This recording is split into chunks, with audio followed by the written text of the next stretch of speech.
Meus irmãos, neste momento, nós vamos ouvir a palavra de Deus, mas antes nós vamos orar ao Senhor. Eu quero convidar as crianças do nosso departamento infantil, as crianças que aqui estão, como as crianças também que estão nos visitando nesta noite. Queremos convidar as professoras e professores à frente do departamento infantil. Nós vamos orar por elas, por nossas vidas também, pelo pregador desta noite. Temos alguns lugares lá na galeria. Eu quero pedir aos diáconos que possam estar orientando aqueles que estão de pé, para que possam estar tomando assento, como também aqui alguns lugares aqui pelo meio. Vamos orar ao Senhor, vamos curvar a nossa fronte, fechar os nossos olhos, todo mundo de olhinho fechado. Vamos falar com Deus nesse momento. Senhor Deus e Pai, nós aqui estamos, Senhor, e te bendizemos por tua graça e misericórdia sobre as nossas vidas. Te agradecemos pela bênção de podermos compartilhar a tua palavra. Neste momento, ó Deus, pedimos a tua bênção sobre o nosso departamento infantil, de forma que o Senhor esteja usando cada professor, cada professora, para a glória do teu nome. Estejam sendo usados como instrumentos pela ação do teu Espírito Santo, de forma que aquilo que estará sendo compartilhado com as crianças possa levá-las a amar mais ao Senhor Jesus, conhecê-lo como seu Senhor e Salvador. Pedimos a tua bênção também, Senhor, sobre o pastor Aguinaldo, que tem sido usado pelo Senhor desde ontem à noite, hoje pela manhã e agora à noite. O Senhor nos dá a graça de podermos ouvir a tua palavra. Que o Senhor abençoe o teu servo, a sua esposa, Sheila, que o Senhor esteja abençoando-os como casal, a igreja que o teu servo pastoreia, as funções que desempenha, Senhor, na Igreja Presbiteriana do Brasil, e que, ó Deus, ao abrir a tua palavra, o teu nome, o nome do teu Filho Jesus, esteja sendo exaltado ainda mais, Senhor, pela pregação do Evangelho, pela pregação da tua palavra. Como o Senhor tem nos desafiado e nos feito pensar sobre o que o Senhor deseja de nós como igreja. Nestes 91 anos, aquilo que o Senhor deseja continuar fazendo através de nós e melhorando, até que o Senhor Jesus venha e chame a sua igreja. Nós, ó Deus, pedimos a tua bênção sobre o teu servo, que o Senhor possa usá-lo poderosamente para a glória do teu nome. Nós oramos assim, no nome de Jesus e para a glória dele. Amém, Senhor. Meus irmãos, nós recebemos desde ontem à noite o casal, o pastor Aguinaldo Melo do Nascimento, sua esposa Sheila está próxima a Solange. Eu vou pedir para ela ficar de pé, está aqui no nosso meio. Geralmente as esposas de pastores não gostam dessa apresentação, né? Mas depois ela deve receber o nosso, como acredito que já tenha recebido, os cumprimentos de tantos irmãos, carinhoso, afetuoso. E nós temos tido a alegria de ouvir a palavra de Deus através da pregação fiel, da palavra do Senhor, através do pastor Aguinaldo Melo do Nascimento. Como dissemos ontem à noite e hoje pela manhã, o pastor Aguinaldo, ele é secretário de missões do Sínodo da Paraíba, é secretário também de atas da Agência Presbiteriana de Missões Transculturais, a PMT, da Igreja Presbiteriana do Brasil. E nos dá o prazer também de sua presença, também por ser pastor de igreja. Pastor que tem cheiro de ovelha, como nos ensina a palavra de Deus. Como os líderes precisam estar próximos das suas ovelhas. E o pastor Aguinaldo é pastor da Igreja Presbiteriana Memorial em João Pessoa, na Paraíba. A nossa oração é que assim, como desde ontem à noite, ele possa se sentir em casa e que Deus possa usá-lo para a glória do nome do Senhor. Que Deus nos abençoe.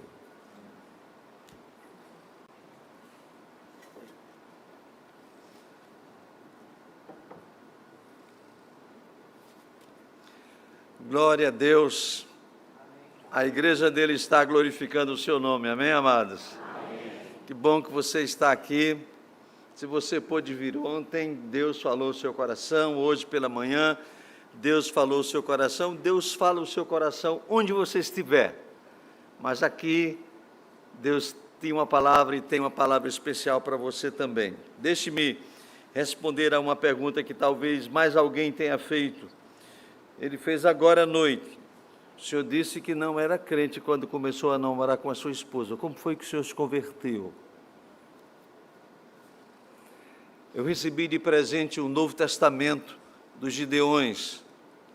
E eu fui para a aeronáutica. Comecei a namorar com ela. Eu disse, é com essa moça que eu vou casar.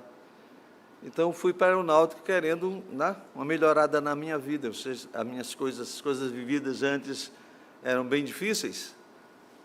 E lá, durante aqueles dias chamados de quarentena, todas as manhãs levantava cedo, ia para um lugar assim, uma espécie de uma quadra, e lia o Novo Testamento. E Deus falou no meu coração, e aí eu fiz a minha entrega da vida para Jesus.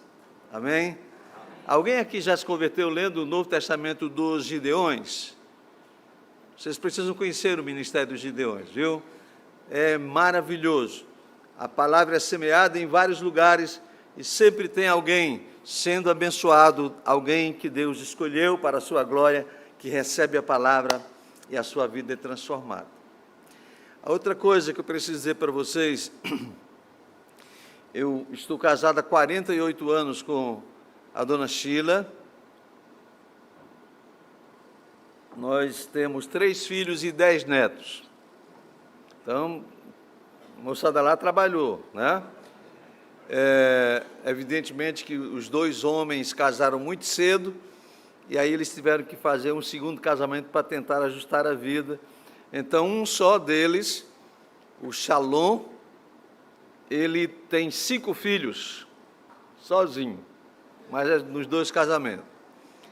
Esse jovem é pastor, hoje lá na Paraíba, numa cidade chamada Belém, onde ele está plantando uma igreja numa parceria com a Junta de Missões Nacionais. Tem uma filha por nome Shelley, e esta jovem, ela tem 2 filhos, depois de 10 anos de casada, decidiram ter filho, porque estava se preparando, mestrado, essas coisas todas. E aí, quando decidiram ter filho, Deus disse, vai logo 2, que é para poder as coisas ficarem legais. Então, ela tem um casal de gêmeos, fizeram 7 anos agora, no início de abril. E o mais novo nasceu aqui em Recife. Eu estava no meu último ano do seminário, quando ele nasceu aqui em Recife. Quando eu vejo assim, o pessoal tocando, cantando aqui, eu fico muito feliz em ver Deus usando os jovens. Meu filho era assim. Ele muito talentoso, muito abençoado na ministração do louvor, toca e canta muito bem, mas por enquanto ele está escorregando, está fora. Está trabalhando na área de música que ele gosta, ele toca fora da igreja e a gente tem sofrido um pouquinho com isso. Mas eu creio que ele é filho da promessa e no momento certo ele vai voltar. Deixa eu dizer o nome dele para você orar por ele. Agora ore diferente do que você fez com o pastor essa semana. Por favor. Moisés Stefanos é o nome dele. Moisés Stefanos. Se você ouvir a palavra Moisés nos dias, eu vou orar pelo filho do pastor Aguinaldo, para que Deus traga ele de volta para a sua casa, para a ministração do louvor. Amém? Muito bem. Eu estou na igreja presbiteriana de Memorial há cerca de 27 anos. Eu sou pastor há 42 anos. Terminei o curso aqui na cidade de Pernambuco no ano de 1982. Fui ordenado no dia 5 de fevereiro de 1983. Então, já tem uma jornada por aí. E Deus me deu o prazer de conhecer homens que mudaram a minha vida através da ministração da palavra. Eu gosto do que estou fazendo. Ganhei essa gravata há mais de 30 anos atrás, eu só levo para a conferência missionária. Quando eu vou pregar sobre missões, ela está do meu lado. E um dia, uma instituição lá da Paraíba organizou um congresso. Dizia que aquele congresso era um congresso missionário. Eu fui participar do congresso, eu era pastor em Santa Rita, vizinha João Pessoa, e fui para esse congresso. Estavam lá os dois maiores expoentes de missiologia e de missões no Brasil naquele momento. Edson Queiroz, pastor da igreja, primeira igreja batista de Santo André, e Robert Harvey, o diretor da missão Amém, UEC Internacional. Eram os dois maiores expoentes de missões no Brasil. Todas as noites, na primeira igreja batista, onde o evento estava acontecendo, a igreja estava lotada. Mas aí a organização do evento disse, vai ter palestras à tarde para os pastores. Vou lá. Sabe, queridos, foi essa ida a essas reuniões à tarde que mudaram o meu foco com a obra missionária. Eu vi aqueles dois homens falarem de missões com a empolgação, com a vibração, com uma alegria tão grande, que parecia que o auditório era semelhante a esse aqui. Eram 5 ou 6 pastores que estavam nessa reunião à tarde. E aquilo impactou meu coração. Não posso sair daqui da mesma maneira como eu cheguei. E aí eu cometi, assim, o santo, erro de fazer a primeira conferência missionária na minha igreja. E na primeira conferência missionária da igreja que eu fiz, Deus derramou graça sobre aquela comunidade pequenininha, lá na cidade vizinha João Pessoa. E a partir daqueles dias da conferência, Deus começou a levantar pessoas dentro da igreja para a obra missionária. E nós, naquele congresso, numa igreja que ainda nem pagava o seu pastor, ela não tinha condição de pagar o meu salário completo, o presbitério completava.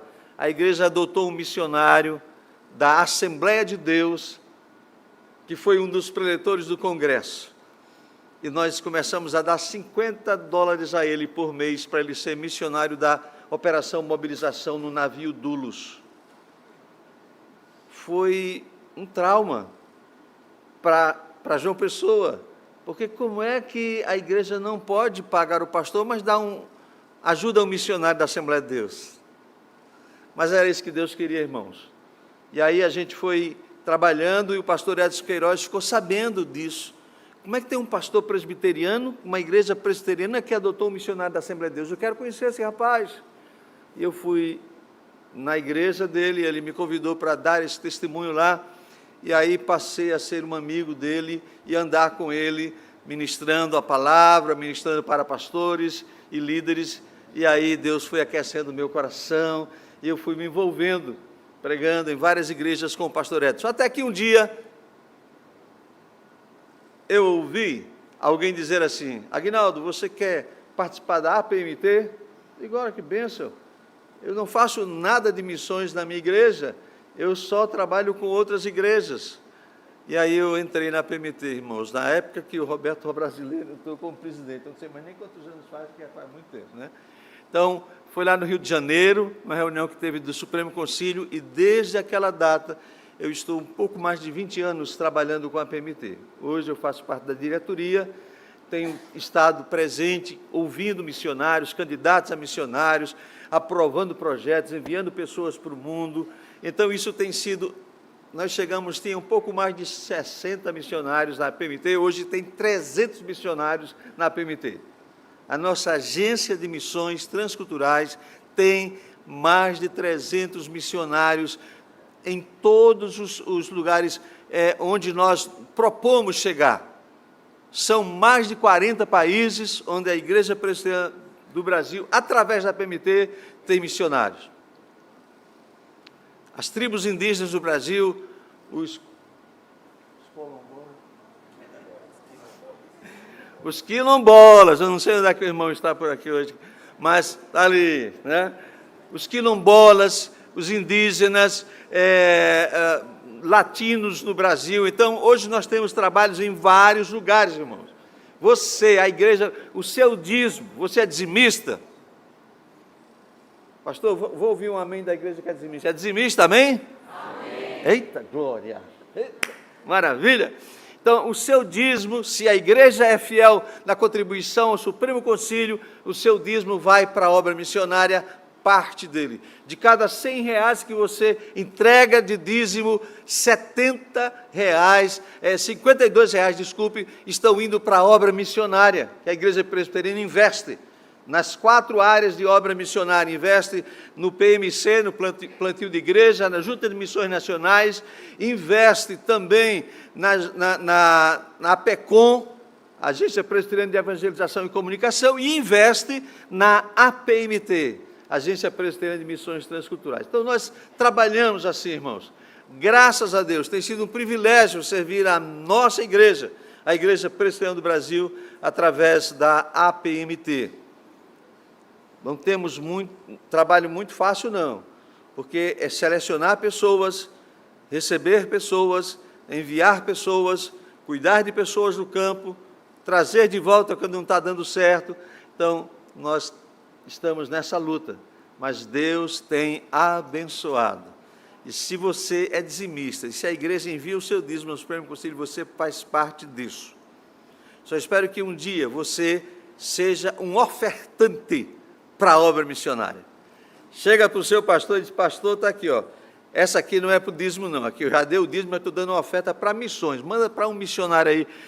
Pode ser no sertão, como vai haver um encontro aí, né? Pode ser entre os povos indígenas, pode ser entre os quilombolas, pode ser entre os ciganos, pode ser lá em Guiné-Bissau, pode ser na Albânia, onde nós temos um missionário hoje desenvolvendo um projeto maravilhoso, pode ser lá nos países muçulmanos, que às vezes a gente nem pode dizer o nome do país onde ele está, e nem o nome do missionário, por causa do estilo de trabalho, mas o fato é que, deixa eu dizer uma coisa para você, querido, um dos nossos missionários, da nossa equipe de liderança, ele fez um levantamento e ele descobriu que nós temos hoje 300 missionários presbiterianos servindo no mundo através da APMT. Mas nós temos presbiterianos servindo no mundo através de outras agências. E chega a mais de 200 missionários presbiterianos servindo no mundo através de outras agências. Eles não são da nossa agência denominacional, mas eles estão servindo no mundo, em agências indenominacionais. E algumas dessas agências têm o diretor, o presidente, o agente, aquele que está na responsabilidade de conduzir essa agência, ele é pastor de uma igreja presbiteriana. Então, queridos, louve a Deus pela sua igreja. Você pode dar glória a Deus? Essa é a sua igreja. Às vezes você não sabe muito o que ela está fazendo, mas nesse momento nós temos missionários em vários lugares do mundo. Pessoas que já estão na madrugada, o culto aconteceu mais cedo. Pessoas que estão esperando o dia amanhecer para começar a louvar e adorar o nome do Senhor. Pessoas que estão enfrentando doenças, enfermidades, mas estão no campo, servindo ao Senhor, porque Deus, o Deus que chama, é o Deus que vai com aquele que Ele chama. O Deus que envia é o Deus que acompanha aquele que foi enviado por Ele. E é o Deus que permanece ao lado dele durante o tempo que ele está no campo. Eu gostaria que você continuasse aqui. Não permitisse, e peça a Deus, Deus não permita que a minha mente divague. Fique aqui nessa noite. Deus tem uma palavra para o seu coração.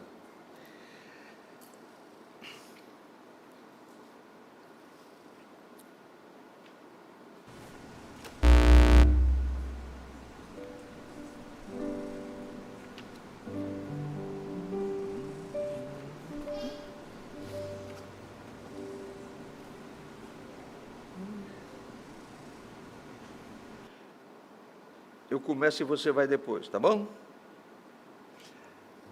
Escute, essa é uma das coisas mais lindas que eu já vi. Guilherme Kerr escreveu essa letra. 50 dias haviam passado depois da morte do Senhor, depois de vê-lo ressuscitado. chegou a hora do melhor. 50 dias haviam passado depois da morte do Senhor, mas bem valeu o tempo esperado, toda a esperança retornou. Unidos no mesmo lugar, de repente a promessa chegou e pra ficar, como um vento forte invadindo a casa, vem do céu um som intenso, chamas repartidas em cada um, poder imenso, ficaram cheios do Espírito Santo, plenos de Cristo e de Deus, ficaram cheios do Espírito Santo, plenos de Cristo e de Deus, conforme o Senhor lhes concedia, passaram a falar em outras línguas, como um vento forte invadindo a casa, vem do céu um som intenso, línguas repartidas em cada um, poder imenso, ficaram cheios do Espírito Santo, plenos de Cristo e de Deus, ficaram cheios do Espírito Santo, plenos de Cristo e de Deus, conforme o Senhor lhes concedia, passaram a falar em outras línguas, ficaram cheios do Espírito Santo. Meus amados, Jesus deixara a ordem para os seus discípulos. Por que não dizer para a sua igreja, aqueles que o seguiam: ide por todo o mundo, pregar o evangelho a toda criatura. Ide, portanto, fazei discípulos de todas as nações, batizando-os em nome do Pai, do Filho e do Espírito Santo. E eis que eu estou convosco todos os dias até a consumação dos séculos. Jesus disse: assim como o Pai me enviou, eu também vos envio. Jesus disse para os seus discípulos: sereis minhas testemunhas, tanto em Jerusalém como em toda a Judeia, Samaria e até aonde? Até os confins da terra. A grande comissão foi apresentada aos seguidores de Jesus. A grande comissão, no seu alvo e na estrutura, mostrando que havia uma tarefa a ser exercida pela igreja. Mas, queridos, algo faltava. Algo faltava àquela igreja, algo faltava para aqueles discípulos darem um impulso inicial para cumprir a chamada grande comissão. Jesus havia dito para eles que eles permanecessem em Jerusalém até que do alto fossem revestidos do poder. Faltava-lhes o cumprimento da promessa. Por isso, quando Guilherme Quer escreve essa letra, essa música, que ele denomina o nome de Tempos e Ventos, ele está dizendo: após 50 dias da ressurreição de Jesus, após 50 dias, Deus envia a promessa dada ao profeta Joel, dizendo que ele derramaria sobre toda a terra o seu Espírito Santo. Louvado seja o nome do Senhor. Isto era o que faltava para a igreja. A igreja agora não somente tinha estrutura, não somente tinha ordem, não somente tinha o alvo, a igreja tinha o poder para caminhar e fazer a obra do Senhor conhecida em toda a terra. Posso ouvir um amém dessa igreja? Amém. Esse poder, irmãos, já está em você. Já está em você. Já está no coração dessa igreja. Esse poder que foi esperado durante 50 dias, porque Jesus tinha deixado uma promessa de que eles seriam revestidos do poder do Espírito Santo. Mas esse poder já está, louvado seja Deus, na nossa vida.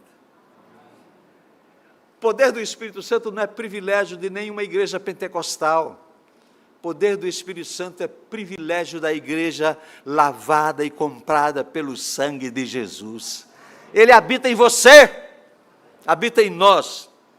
Eu quero convidar você a abrir a sua Bíblia nesse instante, no texto de Isaías capítulo 61.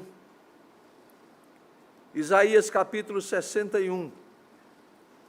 Eu queria ler apenas 3 versos desse texto.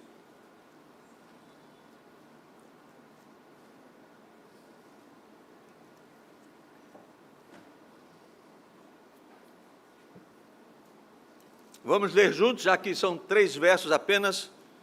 Não tem prêmio para quem ganhar, para quem chegar primeiro. Vamos tentar caminhar juntos. Vamos lá? O Espírito do Senhor Deus está sobre mim, porque o Senhor me ungiu a pregar boas novas aos quebrantados.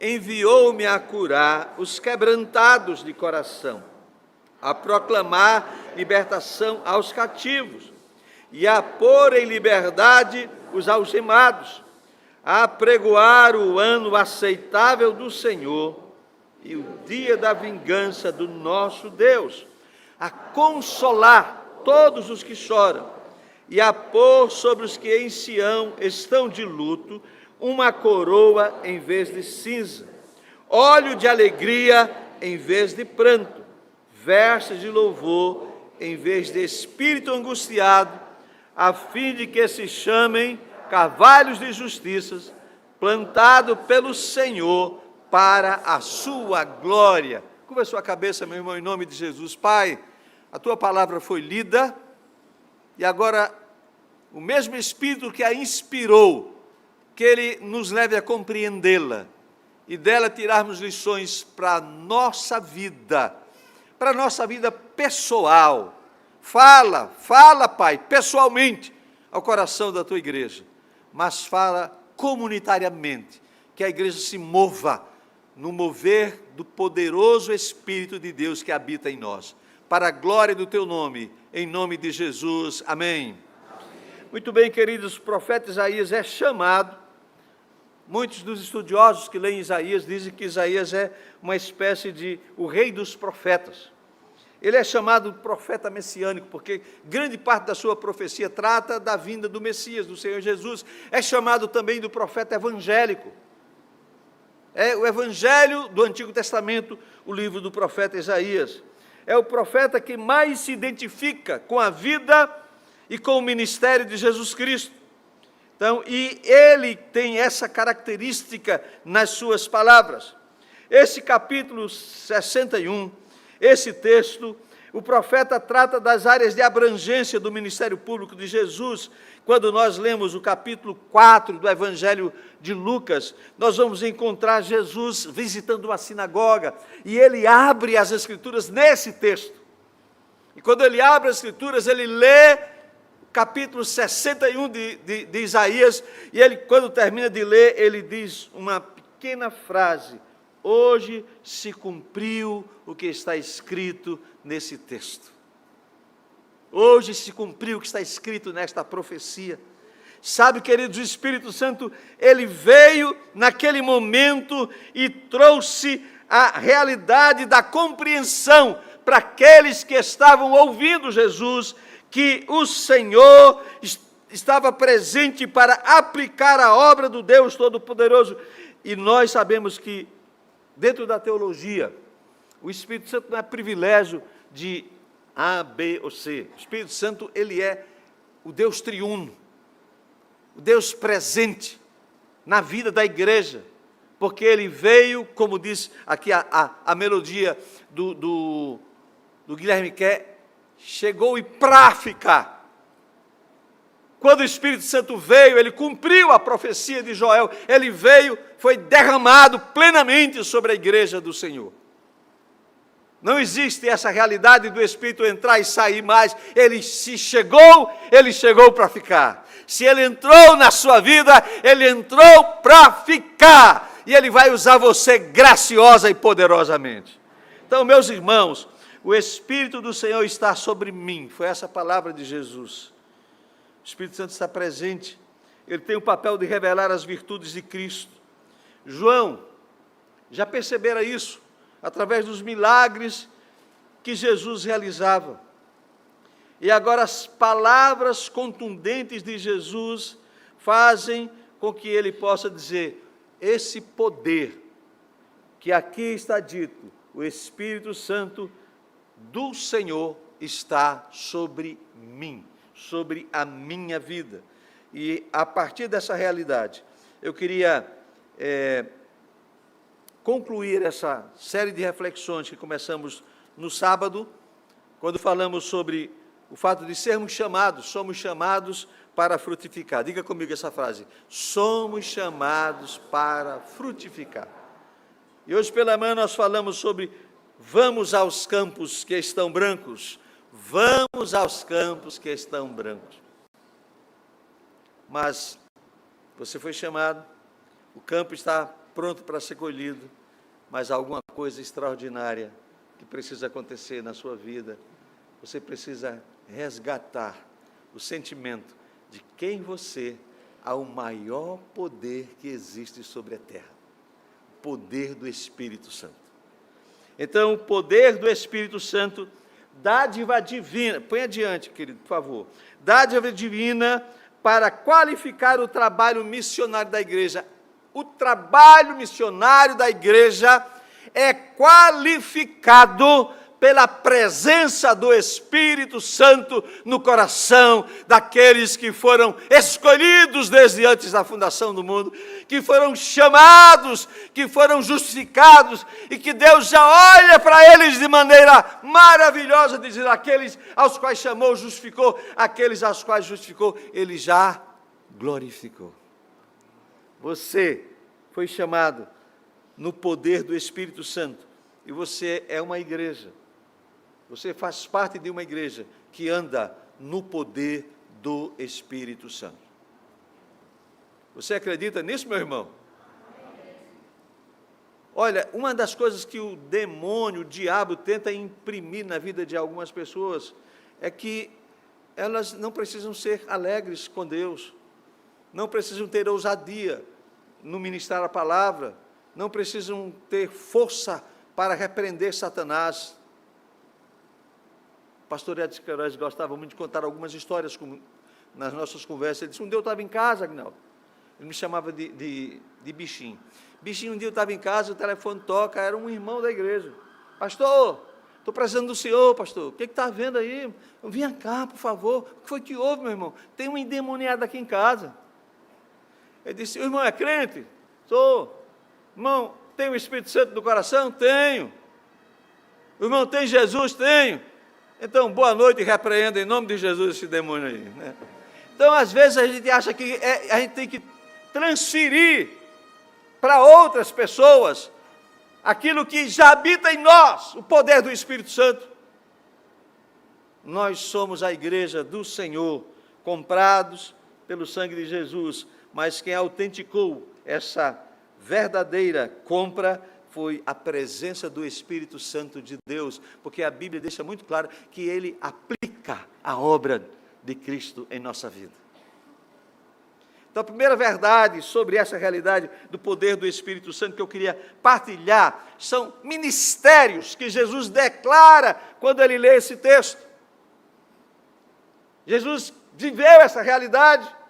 Jesus disse, eu fui chamado para consolar todos os que choram e a pôr os que em Sião estão de luto uma coroa em vez de cinza, óleo de alegria ao invés de pranto, ao invés de espírito angustiado. Cara, vocês não imaginam, hoje, Era 11, mais de 11 horas, né? O acidente? Pouco mais de 11 horas, depois terminou a escola. Houve um acidente aqui nessa esquina, nesse cruzamento. Eu vi várias propostas, vamos mandar um documento, vamos mandar isso, mas o que a gente viu foi, não sei quem avançou o sinal, mas ou o motoqueiro ou o carro, e na batida encontrou uma jovem que vinha num Uber Moto. E aí ficou aquela luz, a moça começou a perder o equilíbrio, a perna quebrada, né, machucada, algumas coisas, e não pode tirar daí, porque senão vai causar um problema maior. E ela chorava, e chorava, e chorava, e de repente eu vi uma pessoa lá ao lado dela, tentando conversar e tal, e depois o pastor disse, Aguinaldo, vamos lá, porque já tem alguém aí, essa pessoa que está ao lado dela aí é da igreja. E ela é alguém da área de médica. E sabe o que ela estava ali, ao lado daquela moça? Tentando ajudar, uma palavra de ânimo, cuidar, tenha calma. Não, e a moça chorava muito. E eu me lembrei, queridos, que uma das qualificações do ministério da igreja é a consolação. Quantas pessoas, semelhante àquela moça lá, era mãe, ela estava pedindo para ver a filha dela, quantas pessoas estão desesperadas? Quantas pessoas estão precisando de uma palavra de ânimo, de consolo, de conforto, de um abraço, de um aperto de mão, de um olhar seu? Nós vemos um mundo em que tudo aquilo que aconteceu no Éden, a partir da desobediência de Adão e Eva, de imediato o coração do homem entrou numa profunda tristeza, irmão, lembra disso? O que aconteceu todos os dias, diz a palavra, Deus vinha na viração do dia, vinha para o jardim e tinha um encontro com o homem. Como é que esse encontro pode ter sido? Eu não imagino isso, mas não devia ser um encontro assim. Tudo bem, Deus? Que bom que o Senhor veio hoje. Não, certamente devia ser uma coisa efusiva, alegria, o Senhor veio de novo, o meu Criador está aqui novamente, Ele está presente, Ele veio ter comunhão comigo. Mas quando o pecado aconteceu, a tristeza levou o homem a sentir vergonha de Deus, e ele se esconde, e ele vai se esconder, para ter que ouvir Deus dizer, Adão, onde é que você está? Meus irmãos, por causa do pecado, a vida humana foi invadida por coisas que não foram preparadas para ele. Deus não preparou a dor. Você vai lembrar que Deus disse para a mulher, você vai ter dor agora quando tiver filhos. Deus não preparou lágrimas, Deus não preparou sofrimento, Deus não preparou solidão para o homem, mas tudo isso faz parte da vida humana por causa do pecado inicial. Quais os efeitos destas coisas na minha vida? Quais os efeitos dessas coisas na sua vida, meu amado? A dor machuca o nosso corpo por causa do pecado. A nossa alma também é profundamente machucada pela dor, porque tem pessoas que não sentem nenhuma dor no corpo, mas a alma está profundamente ferida, angustiada, ao ponto de algumas das pessoas nem conseguirem pensar no que podem fazer e fazerem coisas terríveis consigo mesmo. O sofrimento em todas as áreas tem deixado o homem debilitado, as lágrimas têm sido o alimento, como o salmista disse certa vez, as minhas lágrimas têm sido o meu alimento dia e noite. A realidade da solidão tem deixado o homem em situação quase desesperadora. E Deus tem olhado para o seu povo. Diga, Deus tem olhado para mim. Diga, Deus tem olhado para mim. Quando Ele olha para nós, aqui mesmo no livro do profeta Isaías, ele vai dizer para o profeta assim, ó, consolai o meu povo, diz o Senhor vosso Deus. Deus quer, Deus conhece, nenhuma lágrima sua, nenhuma tristeza sua, nada. Se você é filho de Deus, lavado pelo sangue de Jesus, não há nada na sua vida que Deus não conheça. Você vai falar como salmista: tu me sondas e me conheces, tu sabes quando eu me assento, quando me levanto, tu sabes até antes que a palavra chegue à boca, o Senhor conhece tudo. E aí ele diz no Salmo 86, Senhor, tu me ajudas, Senhor, tu me consolas, louvado seja Deus. O profeta Isaías ainda menciona no capítulo 66 da sua profecia, como alguém a quem a sua mãe consola, assim eu vos consolarei. Que palavra maravilhosa!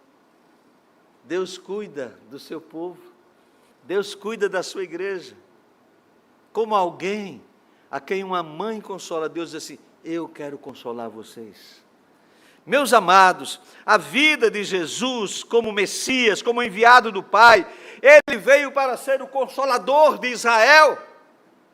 Depois o Senhor Jesus vai dizer assim: eu vou enviar a vocês outro consolador, o Espírito Santo. Jesus veio porque Israel estava triste, e Jesus se fez presente.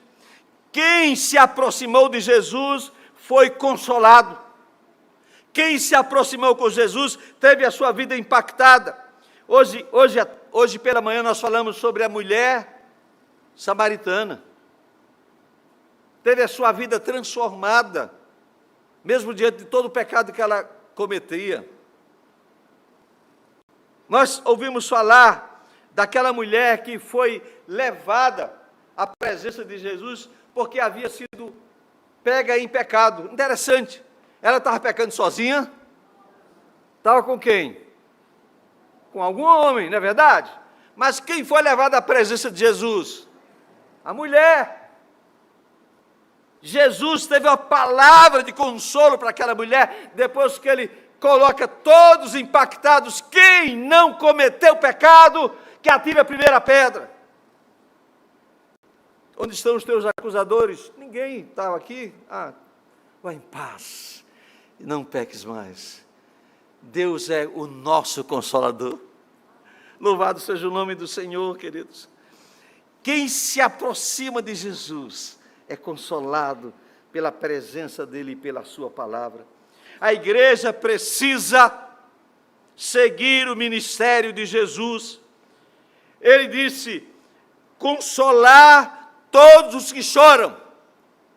Ele disse: colocar uma coroa de cinzas. Ele disse: óleo de alegria. Ele disse: vestes de louvor. Consolar todos os que choram, todos que têm tido perdas. Alguns anos atrás, um pastor nosso, presbiteriano, lá em São Paulo, mais propriamente, uma cidade próxima de Campinas, que o nome não está chegando para mim agora, a lembrança, ele começou a perceber uma coisa. Ele foi um dia num funeral e tinha muita gente sofrendo. E ele orou por aquelas pessoas e disse assim: Deus, se o Senhor quiser me usar, eu vou abençoar essas famílias. E ele passou a ter um ministério. Ele era pastor da igreja, mas ele passou a ter um ministério específico, visitando momentos de funerais, consolando pessoas.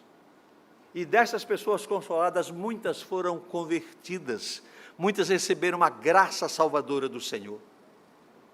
Meus irmãos, nós temos onde pregar o evangelho em qualquer lugar, mas temos que aprender as oportunidades. Você vê alguém chorando na rua, te vira. Por que você não para um pouquinho e pergunta: eu posso te ajudar em alguma coisa? Posso pelo menos fazer uma oração por você?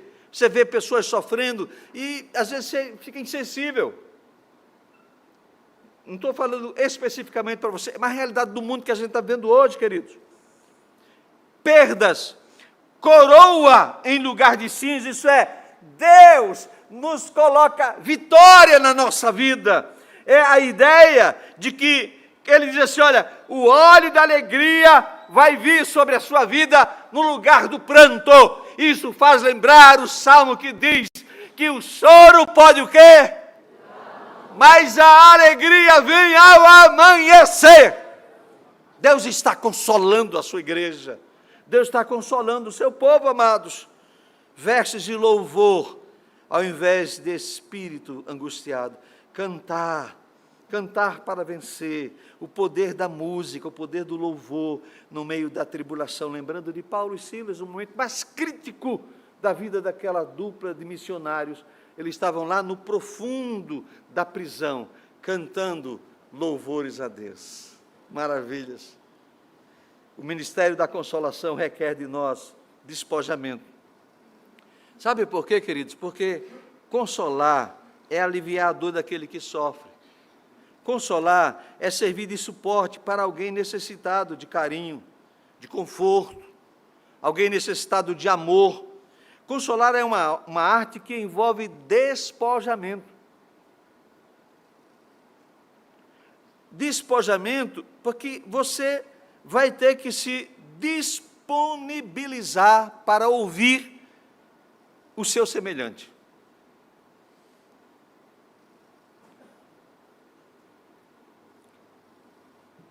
Esse instrumentozinho aqui, hoje, se alguém escrever 3 linhas, você lê.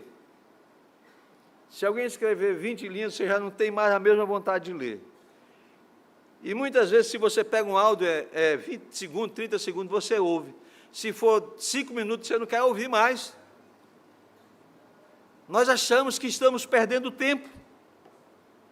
Que nós devemos lembrar, queridos, que tem que haver um despojamento da igreja, no sentido dela se esvaziar, dela acolher a pessoa necessitada. É no ministério da consolação que a igreja deve estar atenta na hora de socorrer, na hora de ajudar, na hora de estender a mão, para levantar aqueles que tropeçam e caem, porque muitos estão tropeçando e caindo no dia a dia diante de nós. Lá fora, não estão mais nem tropeçando, já estão andando pelo chão.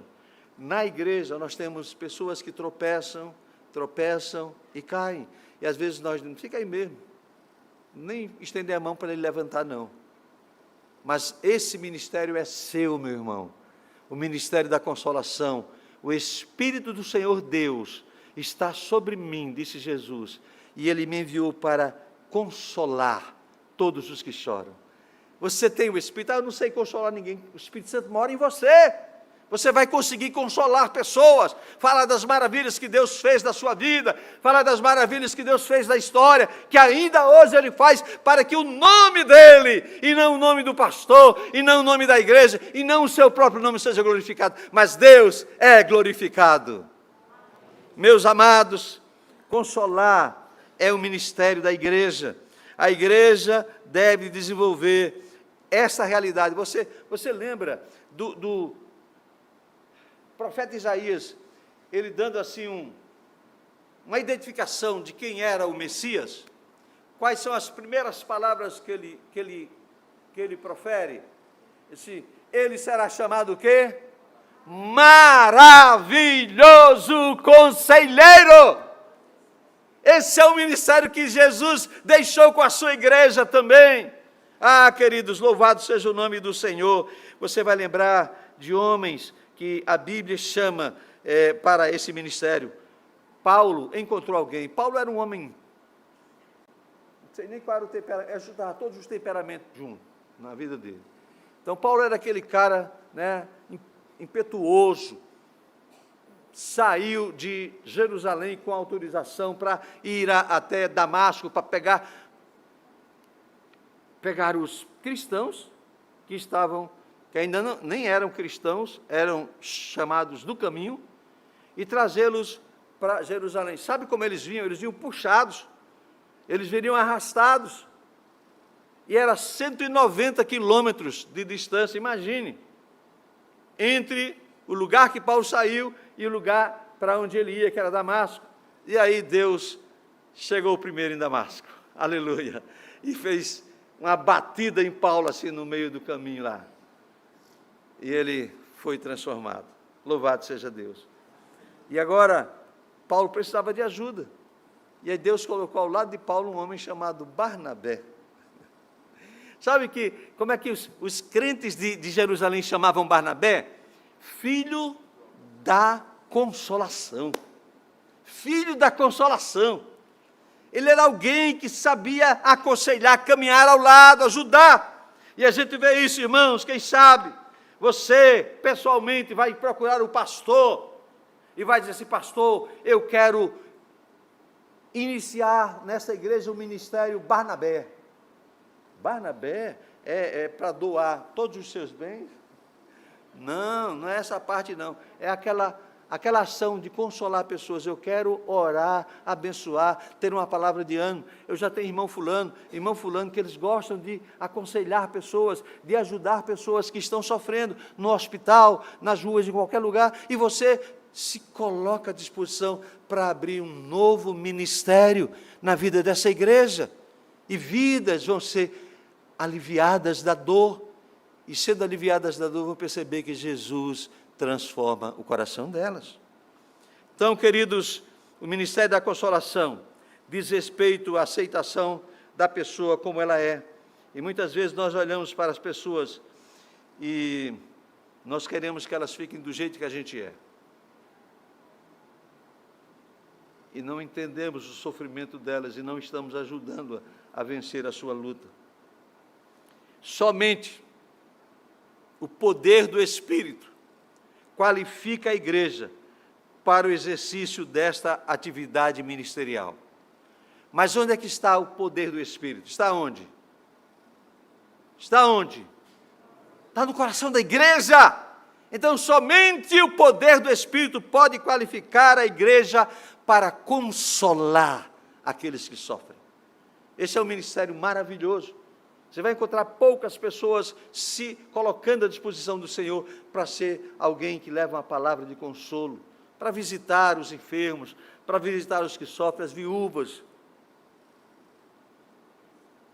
Levante-se, meu irmão, porque Deus quer usar você como um consolador, como alguém que vai trazer alívio ao coração das pessoas. Você pode dizer amém? Amém. Glória a Deus.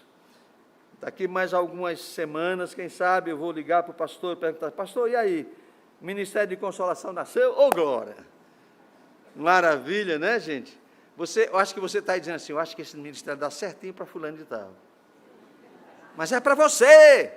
Deus quer usar você. Deus quer usar você.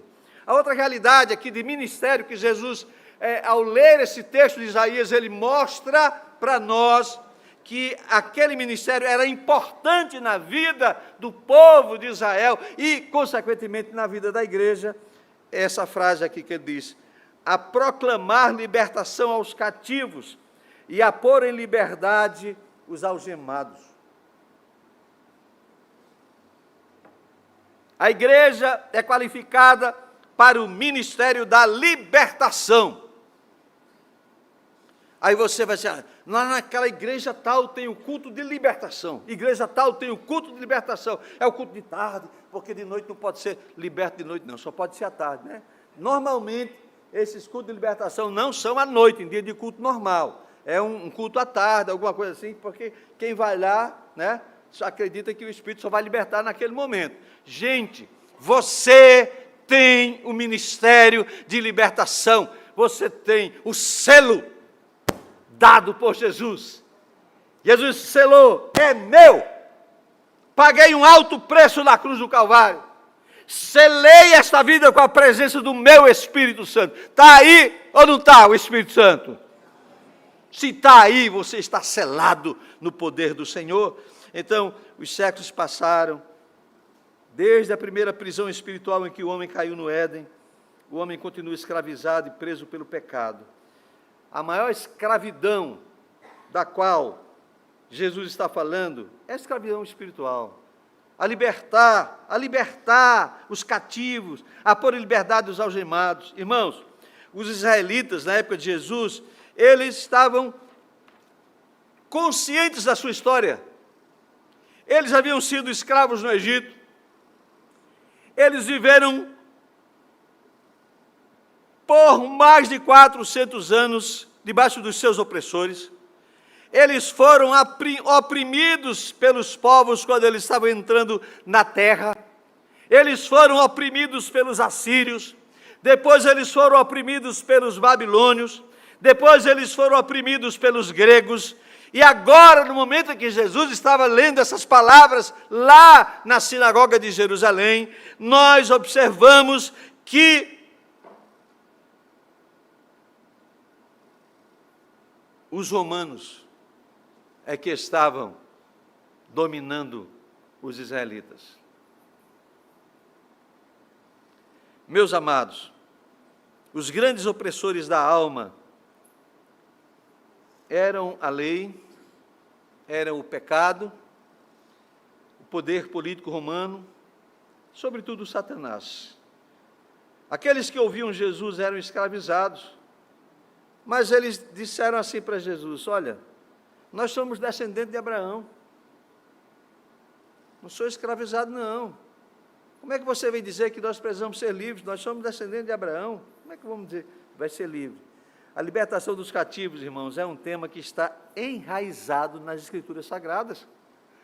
É verdade, nós temos um ministério, nós somos chamados, né? O Salmo 102 diz assim: o Senhor do alto do seu santuário, desde os céus, baixou vistas à terra para ouvir o gemido dos cativos e libertar os que são condenados à morte. Deus ouve o gemido dos cativos, Deus ouve, e nós precisamos proclamar a libertação para eles. O Senhor, o profeta Isaías, falando sobre a maneira de Deus salvar o povo: o Senhor, te chamei justiça, tomar-te-ei pela mão, eu farei com que você seja mediador da aliança com o povo, luz para os gentios, para abrires os olhos aos cegos, para tirares da prisão o cativo e do cárcere os que jazem em trevas. Colossenses, Paulo, entendendo essa verdade, diz assim: ele nos libertou de onde? Do império das trevas, e nos transportou para o reino do Filho do seu amor. Nós somos libertos. Alguns talvez com uma situação mais delicada, era viciado em drogas, era viciado em bebida, tinha crise familiar, talvez tenha cometido algum crime, mas isso não significa que você, que não fez nada disso, também não era um escravo. Você estava preso, mas Cristo veio e a verdade de Cristo lhe libertou. Louvado seja o nome do Senhor. Queridos, por isso que Jesus disse: pois o Filho vos libertar, verdadeiramente sereis livres. Louvado seja Deus. Conhecereis a verdade, e a verdade vos libertará. Jesus não se deixou desviar do grande alvo do seu ministério: alcançar os que estavam espiritualmente cativos. Jesus não se encantou com o sonho de liberdade política. Não. Quando ele entra em Jerusalém, ele poderia pedir uma espada emprestada de alguém e dizer assim: vou libertar esse povo. Mas as pessoas diziam: Hosana, bendito o quê? O rei que vem em nome do Senhor. E aquele rei que entrou na cidade de Jerusalém, aclamado, montado apenas num jumentinho, alguns dias depois estava diante de Pilatos, que perguntava: quem vocês querem que eu solte? A Jesus, que se diz rei dos judeus, ou a esse outro aqui? O mesmo povo que disse: Hosana, bendito o rei que vem em nome do Senhor, disse: Barrabás seja livre. Meus amados, Jesus não se deixou desviar do grande alvo do seu ministério. A pior escravidão que existe é a escravidão do espírito. Quem tem o espírito sob algemas não pode exercer a sua vontade, ele é escravo. A liberdade do espírito é a maior liberdade que existe. É a partir dela que todas as outras podem acontecer.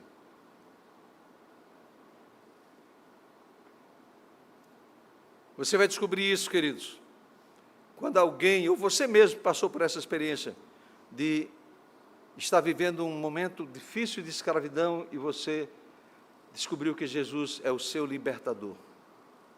Quantos jovens drogados, quantas pessoas que estavam vivendo no mundo do crime, hoje podem dizer: eu tenho uma nova vida, eu sou uma nova criatura, porque fui liberta pelo Senhor da glória, o Senhor Jesus Cristo. Nós temos que seguir esse modelo de Jesus, abrindo o livro do profeta Isaías ali, naquela sinagoga, e dizendo assim: o Espírito do Senhor está sobre mim, o Senhor me ungiu para pregar boas novas aos quebrantados, e enviou-me a curar, a proclamar a libertação aos cativos e a pôr em liberdade os algemados. Curar os quebrantados, libertação aos cativos, é somente com a presença do Espírito Santo. E eu repito a pergunta: onde está o Espírito Santo? Onde está o Espírito Santo? Vamos usar uma linguagem mais pessoal? Está em mim. Esse nós é maravilhoso no momento de comunhão. Oh, quão bom e quão suave é que os irmãos vivem em união. Mas quando eu digo nós, se eu não fizer nada, o irmão ali pode fazer, porque está nele também. Mas está em mim. O poder do Espírito está em mim. Está na minha vida. Nós não somos salvos por osmose. Estou junto desse aqui, esse foi salvo. Oh, que bom, eu fui salvo também. Não é assim não, é uma conversão pessoal. É uma transformação de vida. Não é, nós somos novas criaturas. Se alguém está em Cristo, se ele está em Cristo, ele é chamado de quê? Nova criatura. Então, queridos, somente o poder do Espírito qualifica a igreja para o exercício de sua atividade ministerial de libertar aqueles que estão cativos. Posso terminar? Posso continuar também? Então vamos lá. Graças a Deus. A terceira verdade, o terceiro ministério, presta atenção, começamos falando sobre o chamado para frutificar, os campos estão brancos. Hoje, para fazer esta obra, nós precisamos do poder e esse Espírito Santo nos diz ministérios que a gente pode ser instrumento da glória de Deus. Ministério da consolação, o ministério da libertação e agora, diz o texto, a proclamar e apregoar o ano aceitável do Senhor. A igreja é qualificada para o ministério da proclamação. Talvez você vai dizer assim: esse povo está gritando Hosana, esse povo está gritando Hosana, manda que eles se calem, Jesus, se eles se calarem, o que é que vai acontecer? As pedras clamarão. Irmãos, olha, nós vemos um momento que vemos algumas pedras clamando por aí. Por enquanto é na vida de pessoas, mas daqui a pouco pode ser, você está andando assim, uma pedra passa você, fale de Jesus, meu filho. Aí, né? As pedras clamarão, se eles se calarem. A igreja precisava da autoridade espiritual para cumprir a grande comissão. Lembra, Jesus, de vocês receberão poder ao descer sobre vós o Espírito Santo, e vocês serão minhas testemunhas.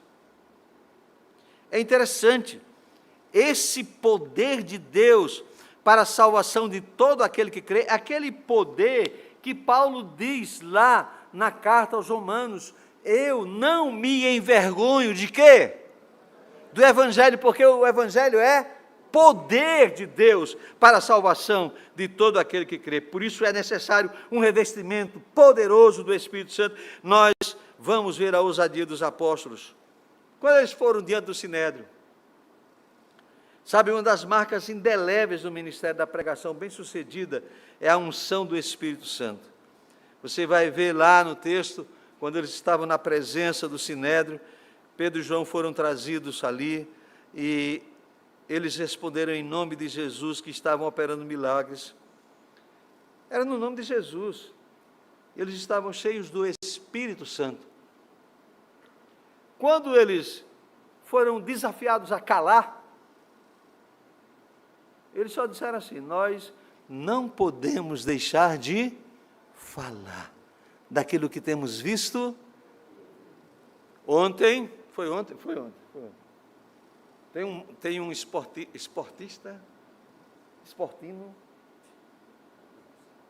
torcedor do esporte. Hein?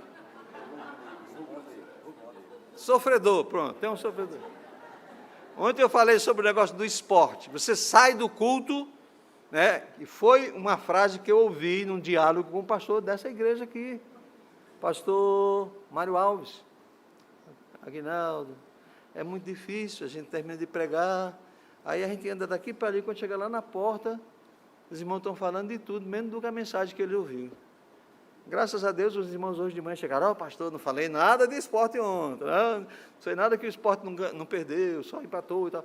Então, o fato é que, queridos, nós, quando somos desafiados, não podemos deixar de falar das coisas que vimos e ouvimos. Eu não vou dizer à igreja, mas uma vez, um vizinho de uma igreja chegou para o pastor e disse: pastor, sua igreja é muito bonita, tudo muito bonito está acontecendo aí na sua igreja, que é bonito. O pessoal do coral canta bonito, o tecladista é muito joia, né, a banda de louvor. Agora, o senhor, quando terminar o culto da sua igreja, o senhor podia vir rapidinho aqui na minha casa por alguns instantes, primeiro do que eles, do que o pessoal sair. O pastor, tudo bem, foi lá. O que está havendo?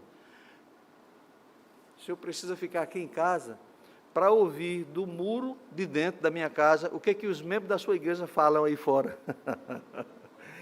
As coisas que eles conversam aí fora. O senhor precisa ouvir isso. Imagine que tipo de conversa eles estavam dizendo que fez a mulher, a vizinha, se escandalizar. Meus irmãos, ao sair daqui nesses dias, você tem uma tarefa: fala, proclame, anuncie. Como é que vamos ouvir? A Bíblia diz: quão formosos são sobre os montes os pés do que anuncia as boas novas, que faz ouvir a paz, que anuncia coisas boas, que faz ouvir a salvação, e diz a Sião: o teu Deus reina, o nosso Deus reina, Ele é Senhor da igreja, é Senhor da história, é Senhor da nossa vida. Que formosos os pés do que anuncia. Diz o texto: eis o grito dos atalaias. Como ouvirão, senão a quem pregue? Como os sertanejos ouvirão? Como os ribeirinhos ouvirão? Como os sem terra ouvirão? Como os presidiários ouvirão? Como os enfermos que estão no hospital ouvirão? Como os indígenas brasileiros ouvirão? Como os povos não alcançados ouvirão?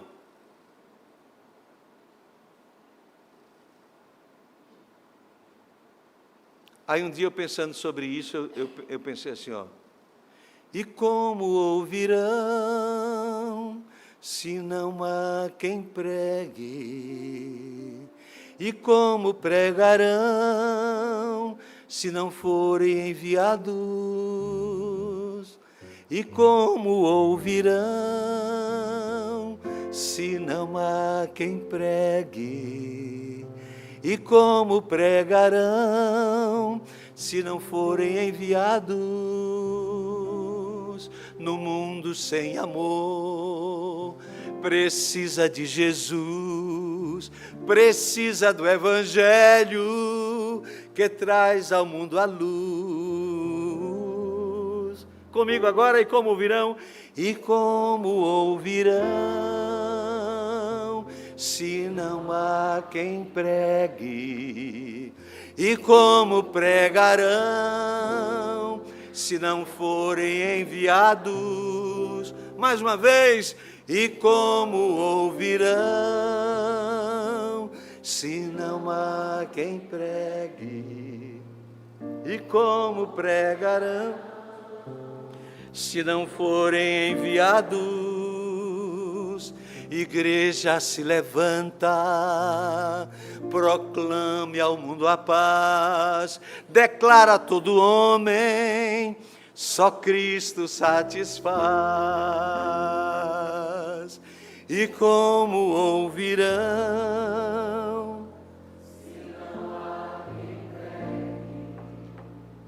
e como pregarão, se não forem enviados?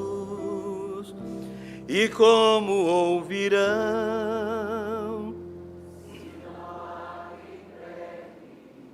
e como pregarão, se não forem enviados?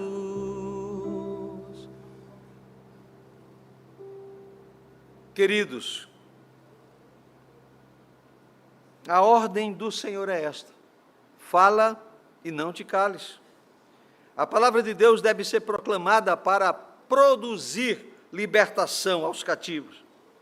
A vida nas trevas é vida de cativeiro. A proclamação da palavra, na unção e no poder do Espírito Santo, é capaz de destruir os cativeiros espirituais que aprisionam o homem pecador. Somente através do poder do Espírito Santo, que dá vida à palavra liberada da sua boca, aquele que é escolhido de Deus será tocado no íntimo para que creia no poder do Evangelho. Quando Jesus chegou, as palavras dele eram estas: é chegado o reino de Deus. E é na autoridade deste reino que já está entre nós, no poder do Espírito Santo, o ministério de Jesus foi de proclamação. Um dos mais importantes que devemos perceber no ministério de Jesus é que Jesus sempre estava falando as verdades do reino de Deus. Sabe, queridos, a igreja deve assumir essa responsabilidade do ministério que nós chamamos de querigmático, ministério da proclamação. Anuncie, fale. Você sabe que as pessoas, para venderem os seus produtos, elas falam, elas gritam, elas fazem tudo possível para que você possa ver que o produto dele vale a pena. Você fala de Jesus como? Olha, queria falar para você de Jesus. A minha vida é maravilhosa. Sim. Se você aceitar Jesus, você vai ser igual a mim. Não é assim, né, meu irmão? Se falar, tem gente que não é, que fala do time dele com mais empolgação do que fala de Jesus, querido. Não estou falando do pastor aqui, o time dele é bom. Mas fala com mais empolgação do que fala de Jesus. Fala e não te cales. Você está proclamando a mais significativa notícia que o mundo pode ouvir. A proclamação do Evangelho é um chamado ao homem para que se arrependa, para que mude de vida, para abandonar os velhos hábitos, abandonar os costumes e, sobretudo, abandonar o pecado. A mensagem do Evangelho, ela vai começar com o arrependimento. O chamado do Evangelho é radical, não permite olhar para trás. Não adianta olhar para trás, você foi chamado. Onde é que você está? Você está em Jerusalém? Você já está em toda a Judéia? Você já está em Samaria? Ou você já está indo aos confins da terra? Em qualquer lugar onde você estiver, você deve ser uma testemunha. A igreja deve seguir o modelo de Jesus na proclamação. Ele deve levar o Evangelho, cada um de nós. Proclame, anuncie, fale.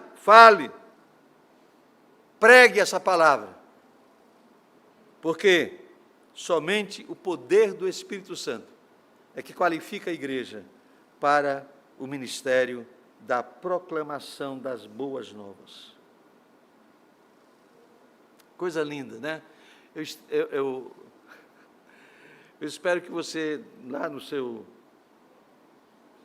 YouTube, escreva a palavrinha Tempos e Ventos, e você vai ver essa música cantada por Guilherme, que é linda.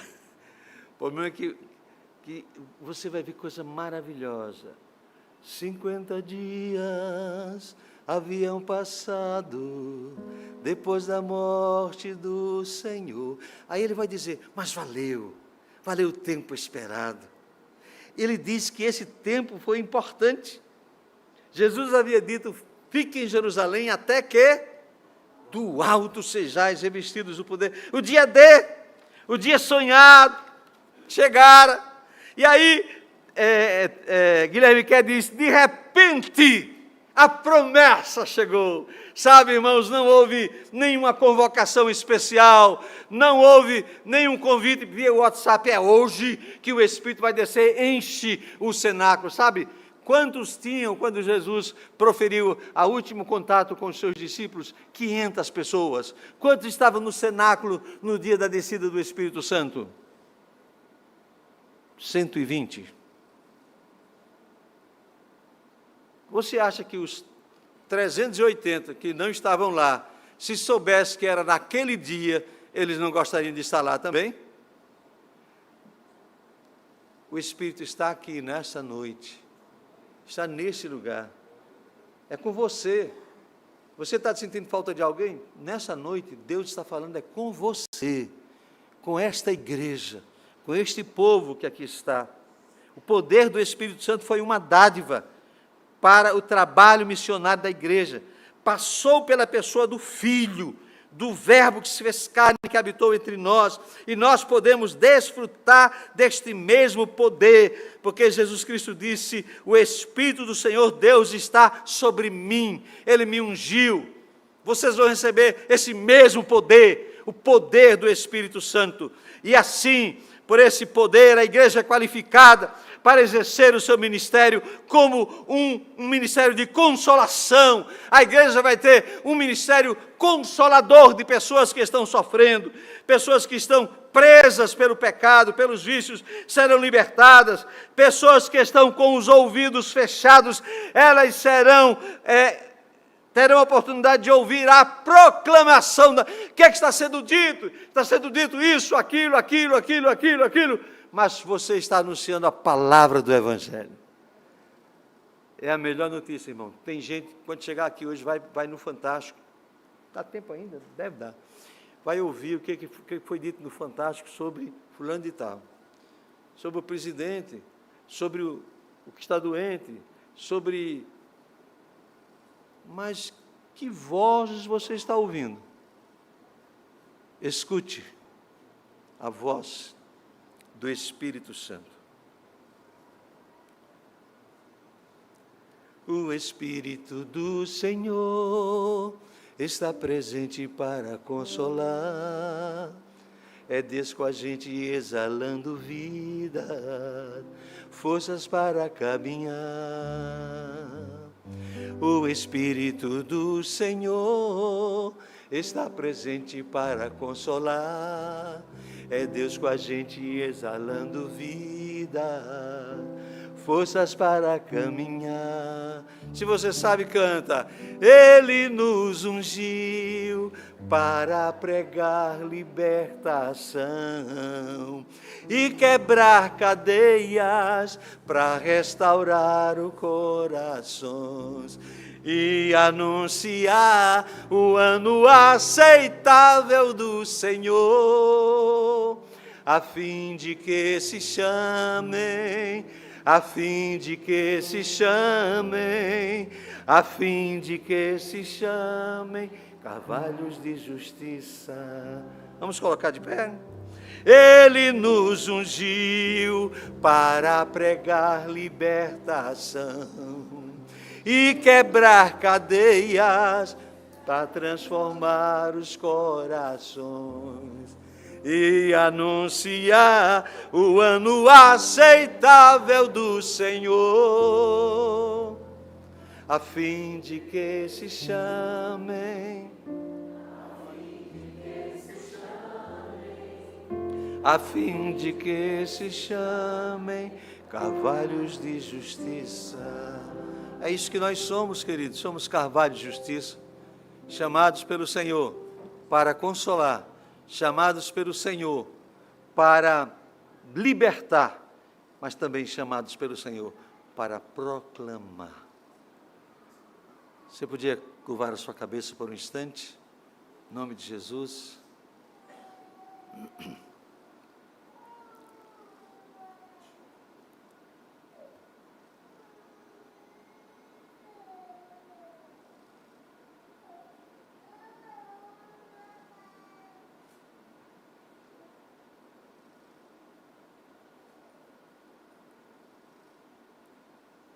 Você ouviu que Deus falou no seu coração hoje? Que bom que você está aqui. Mas se você ouviu que Deus falou no seu coração hoje pela manhã, que bom que você voltou. Mas se você ouviu que Deus falou no seu coração na noite de ontem, que bom que você esteve aqui nesses 3 momentos. Deus está neste lugar. Deus está com esta igreja. Deus falou a esta igreja. E Deus espera uma resposta desta igreja, aquilo que Ele falou. Pai, visita o coração dos teus filhos, de tal modo que a resposta que o Senhor quer ouvir, o Senhor escute do coração de cada um deles, e que sejam usados pelo Senhor como carvalhos de justiça, plantados pelo Senhor para a sua glória. Em nome de Jesus, e a igreja diga amém. Amém. Pode sentar, querido. Se o pastor me disser a hora, eu vou fazer outra coisa. Dá tempo para cantar mais uma música? Bom, já que eu vou viajar só amanhã de manhã, então está tudo bem. A de manhã.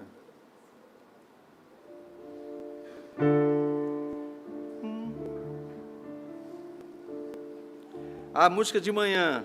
Erguei os vossos olhos. Põe aí, gente, por favor, se é possível.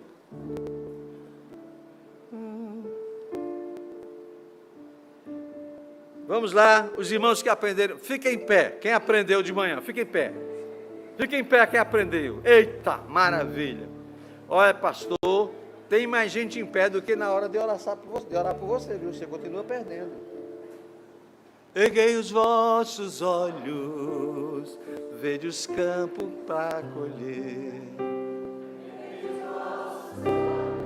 Vede as vidas para salvar. Erguei os vossos olhos, ó igreja do Senhor.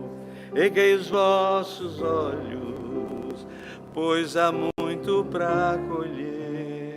E agora vai chegar, mais um minutinho. Tá chegando, gente. Eu vou procurar aqui, eu mandei para Petrônio. Petrônio, você ligou para mim hoje? Ligou. Irmãos, vamos ensinar para quem não veio. Erguei os vossos, vede os campos. Erguei os vossos, vede as vidas para salvar. Vede as vidas para salvar.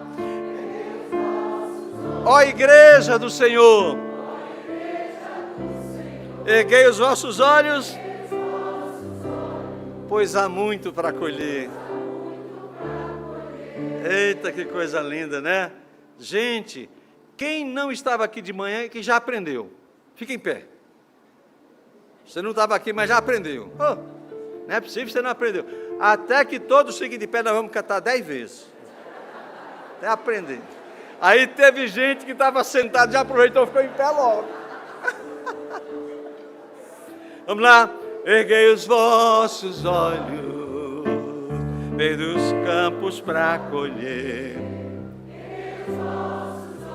Vede as vidas para salvar. Erguei os vossos olhos, ó igreja do Senhor. Muito para colher. Agora, só o seguinte, escuta essa parte aqui, ó. Povo muçulmano, adorador do Deus Alá, homens e mulheres, submissos ao Islão, buscam sua paz na leitura do Alcorão. Vidas que precisam do amor e do perdão. Vede o sincretismo que o mundo hindu nos traz. Há milhões de deuses para o homem adorar. Vacas, ratos, cobras, muitos outros animais. Vidas que precisam do amor e do perdão. Agora, o que vamos fazer? Erguei os vossos olhos, vede os campos para colher. Erguei os vossos olhos, vede as vidas para salvar. Glória a Deus. Pois há muito para colher, pois há muito para colher. O povo budista, submisso ao iluminado, vive em suas vidas do nascer e renascer. Creem que a felicidade eterna é o não ser. Vidas que precisam conhecer o Deus de amor. Há milhões de vidas que professam ateísmo. São os comunistas que rejeitam ao Senhor.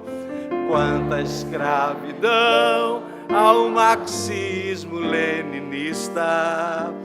Vidas que precisam conhecer o Deus de amor. Erguei!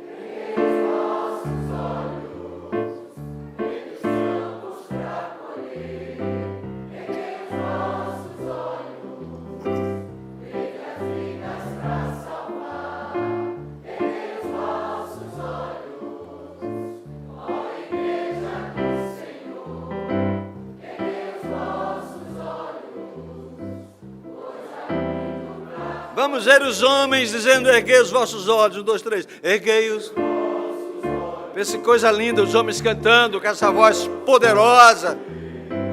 Erguei os vossos olhos, para salvar. Erguei os vossos olhos, ó Igreja do Senhor. Erguei os vossos olhos. Agora a suavidade das vozes das mulheres. Erguei os nossos olhos, precisamos para colher. Erguei os nossos olhos. Na próxima. Vidas para salvar. Erguei os nossos olhos, ó Igreja do Senhor. Erguei os nossos olhos. Agora você vai erguer os olhos e sair um pouquinho mais rápido aí, ó. Vamos lá. Erguei os vossos olhos. Erguei os vossos olhos. Vede as vidas para salvar. Erguei os vossos olhos. Ó Igreja do Senhor. Erguei os vossos olhos, pois há muito para colher. Lembre que são os olhos espirituais. Você não vai andar por aí com a cabeça para cima na estrada não, porque fica perigoso. Queridos, podem sentar. Muito obrigado pelo carinho. Muito obrigado pela maneira como fomos acolhidos aqui. O carinho de vocês, o respeito, o amor do pastor. Teve uma hora que eu disse para a Sheila assim: rapaz, o pastor, ele já ligou umas 50 vezes para mim, para saber se eu vou, se eu não vou. Não foi 50 não, mas ele ligou bastante, viu? Olha, você chegando, o hotel é assim, tem isso, tem aquilo, e papapá. Quando eu cheguei lá no hotel, que eu Aguinaldo Melo. Aí o rapaz olhou assim, estava me atendendo aqui, o que estava ali disse assim, ah, foi o pastor que ligou para cá para falar sobre você.